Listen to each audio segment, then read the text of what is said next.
এই দুনিয়া হচ্ছে সিজনুল লিল মুমিন। নবীজি বলছেন আর দুনিয়া সিজনুল লিল মুমিন, দুনিয়া মুমিনদের জন্য কারাগার। কারাগার মানে যেখানে আমি স্বতন্ত্র স্বাধীন নই। এখানে প্রশাসন অনেক ভাই বোন আছেন, তারা জানেন কারাগার কি জিনিস, আর যারা দুই একবার যাওয়া আসা করেছে ওরা জানে কি জিনিস। এখানে আপনার কোনো ব্যক্তি স্বাধীনতা নাই। আপনি আপনার ইস্তেঞ্জা করবেন, শিশি যেতে পারবেন না, আপনি পারমিশন নিতে হবে, তারা নিয়ে যাবে, তারপরে যেতে পারবেন, তাও হ্যান্ডকাপ পরিয়ে। দুনিয়া সিজনুল লিল মুমিন, দুনিয়া মুমিনদের কারাগার। এখানে আপনি খেতে পারবেন না, খাবার আসবে তারপর খাবেন। ঘুমাতে পারবেন না, যখন ঘুমানোর আদেশ দিবে তখন ঘুমাতে পারবেন, তা কতক্ষণ ঘুমাবেন তাও ফিক্স করা। মানে কারাগার মানে কি? যেখানে আপনার ব্যক্তির স্বাধীনতা চলে না, যেখানে আমি চলবো একটা সিস্টেমের আওতায়। এখন নবীজি বলছেন দুনিয়াটাই হচ্ছে কারাগার। আর এই দুনিয়ায় কেমন করে আমি প্রবৃত্তির দাসত্ব করতে পারি, কেমন করে আমি আল্লাহকে বলে নামাজ বাদ দিতে পারি, কেমন করে জাকাত সেই কবে ফরজ হয়েছে, মিল ইন্ডাস্ট্রিজ ফ্যাক্টরিজ করেছি, জাকাত দেই না। রমজান মাস যায় আসে যায় আসে যায় আসে, রোজাও রাখি না, তারাবি পড়তে পারি না। কোরআন আমার সামনে মানুষ তেলাওয়াত পড়ে, কোরআন আবার ঘরে পড়ে আছে, শেলফের উপরে ধুলাও আছে, শেলফের উপরে কোরআন ধুলাওয়ালা, ধুলা মাখা, ধুলো মাখা। কোরআন পড়ার তৌফিক হয় না, নবীর হাদিসগুলো চর্চা করার তৌফিক হচ্ছে না, ইসলামিক বইপত্র পড়তে পারি না। এই কারাগারের জীবনে বসেই আমি একটা মেয়ের পিছনে দৌড়াচ্ছি, মাদক খাচ্ছি, জেনা করছি, কোনো সময় ধর্ষণ করছি, কোনো সময় সুদ খাচ্ছি, ঘুষ খাচ্ছি, দুর্নীতি করছি, এই কারাগারের জীবনে বসেই, যেখানে আমার কোনো ব্যক্তি স্বাধীনতা নাই। তাহলে কারাগারের জীবনের মেয়াদ যখন শেষ হবে, যখন তাকে এখান থেকে বের করে নিয়ে আসা হবে, অর্থাৎ মৃত্যু, তখন তার সাথে কিরকম রিমান্ডে আচরণ করা হবে এটা ভালো করে বুঝে না। নবীজি বলছেন আদ-দুনিয়া সিজনুল লিল মুমিন ওয়াল জান্নাতু লিল কাফির। কাফেরদের জন্য, মুশরিকদের জন্য এই দুনিয়াটা হচ্ছে জান্নাত। জান্নাত মানে কি? যা ইচ্ছা তাই করতে পারবে। জান্নাত মানে কি? আপনি চাচ্ছেন আল্লাহ আমি এখন একটা খামর চাই, শরাব, আপনার সামনে হাজির, চিন্তা করার সাথে সাথে। জান্নাত মানে কি? আল্লাহ আমি আপনাকে দেখতে চাই, আল্লাহকে আপনি দেখতে পারবেন। জান্নাত মানে কি? আপনি মধুর নহর, দুধের নহর, পানির নহর, শরাবের নহর, হুরুন ঈন চতুর্দিকে ঘোরাফেরা করছে। একজন নিম্নমানের জান্নাতি, মানে সবচেয়ে শেষের দিকে যারা জান্নাতে যাবে, তাদের সাথেই দুজন করে হুরুন ঈন, আহান পরিবার তো আছেই, গিলমানি, পানপাত তুলে চারপাশে ঘোরাফেরা করবে। জান্নাত মানে কি? যেখানে যা ইচ্ছা তাই করা যাবে, বলার কেউ নাই, বাধা দেওয়ার কেউ নাই, সেখানে কোনো মৃত্যু নাই, সেখানে কোনো অহেতুক কথাবার্তাও নাই, কোনো গান গল্প নাই, কোনো মিথ্যা নাই, কষ্টের ক্লেশ মাত্র নাই, থুতু ফেলতে হবে না। জান্নাত মানে থুতু ফেলতে হবে না, জান্নাত মানে হাঁচি হবে না, নাক ছাড়তে হবে না, জান্নাত মানে ইস্তেঞ্জা, পেশাব পায়খানা করার টেনশন নাই। মানুষ খাবার খাবে, একটা ঢেকুর তুলবে, ব্যাস খাবার হজমে। আর জান্নাতের সবচেয়ে বড় বিষয়টা কি? আল্লাহ পাককে আমরা এই চোখ দিয়ে দেখতে পারবো ইনশাআল্লাহ। আর তার সমকক্ষ একটা বিষয় হচ্ছে আল্লাহ পাক বলে দিবেন যে আমি তোমাদের সবার উপর সন্তুষ্ট হয়ে গেলাম, যাও কোনোদিন অসন্তুষ্ট হও, ব্যাস। এখন আপনি যত কিছুই করেন এই বস্তুবাদী জীবনে, মনে একটা ভয় থেকে যাবে। আপনি বিশ্ব নেতা হয়েছেন, বড় শিল্পপতি হয়েছেন, পলিটিশিয়ান হয়েছেন, ইকোনমিস্ট হয়েছেন, মনে একটা ভয় থেকে যাবে যে মরতে আমাকে হবে, আল্লাহ আমাকে ধরবেই, হিসেব আমাকে দেওয়া লাগবেই, কবরে আমাকে একাই যাওয়া লাগবেই, আমাকে কিয়ামতের মাঠে দাঁড়াতে হবে আল্লাহর সামনে। মনে একটা ভয় কাজ করে, যদিও বাইরে মানুষ দেখায় যে কোনো ভয় নাই, মানুষ বাইরে অভিনয় করে, মানুষ সমাজের মানুষের সাথে বাইরে একটা অভিনয় করে, কোনো ক্ষেত্রে আমরা নিজেরাই নিজেদের সাথে অভিনয় করি। কথা সাহিত্যিক হুমায়ুন আহমেদের নাম শুনেছিলেন? ইন্তেকাল করেছেন। একটা সময় ছিল আমরা স্কুলে পড়তাম, কলেজে পড়তাম, মাঝে মাঝে টুকটাক এ ধরনের কিতাব, বইপত্র পড়া হয়েছে, হিমু, মিসির আলী, এসব পড়া হয়েছে।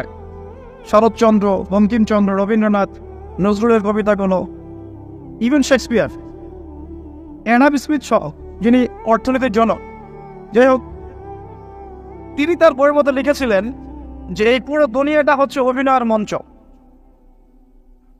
কথা সাহিত্যিক, তিনি বলছেন তার মতো করে এই পুরো দুনিয়াটাই অভিনয়ের মঞ্চ, আর আমরা সবাই নিজ নিজ জায়গায় অন্যের সাথে অভিনয় করছি, কোনো ক্ষেত্রে আমরা নিজেরা নিজেদের সাথে অভিনয় করছি।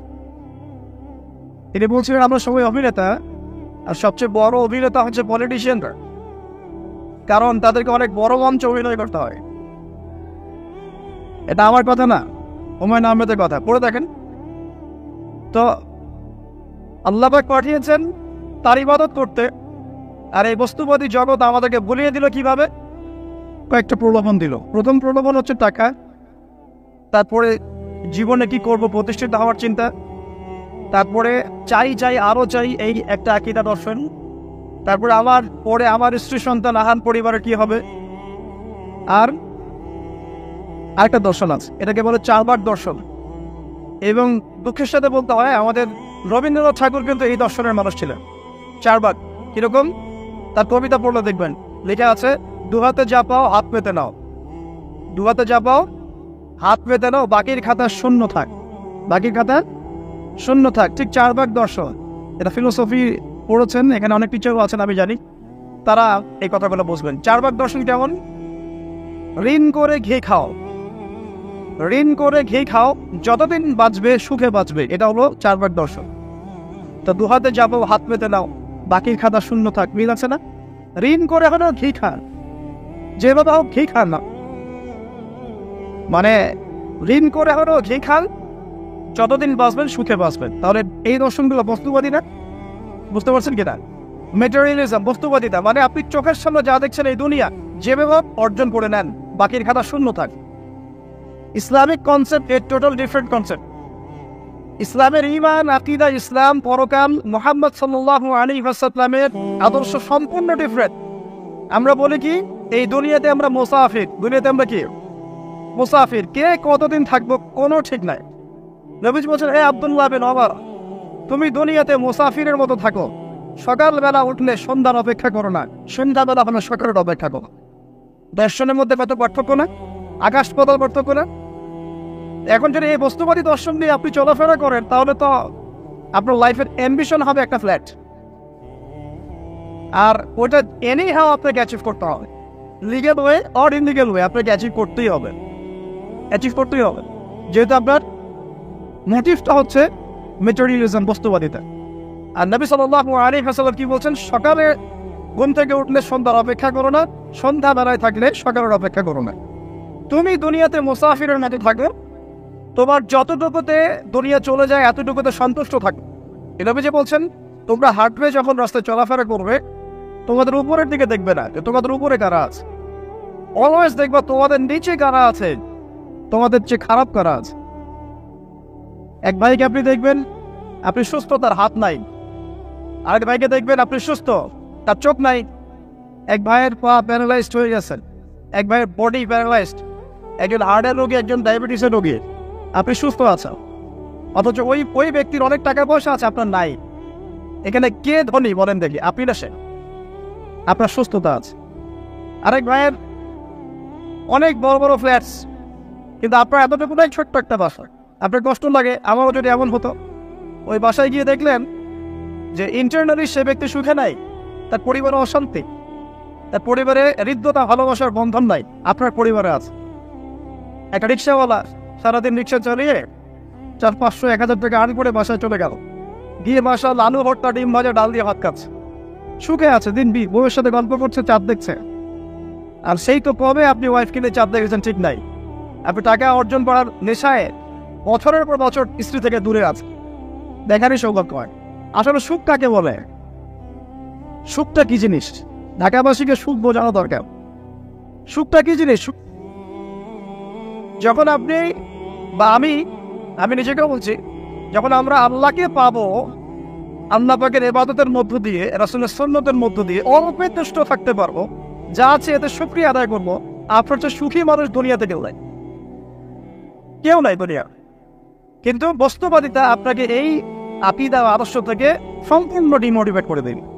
আপনাকে খালি চাই আরো চাই, ওই যে দু হাতে যাবো হাত পেতে নাও, বাকির খাতা শূন্য থাক। আর আমাদের দর্শন, দু হাতে যাবো হাত পেতে নাও না, বরং দুনিয়াতে যতটুকু পাও এতটুকুতে সন্তুষ্ট থাকো, বাকির খাতা শূন্য থাক না, বাকির খাতা পূর্ণ হোক।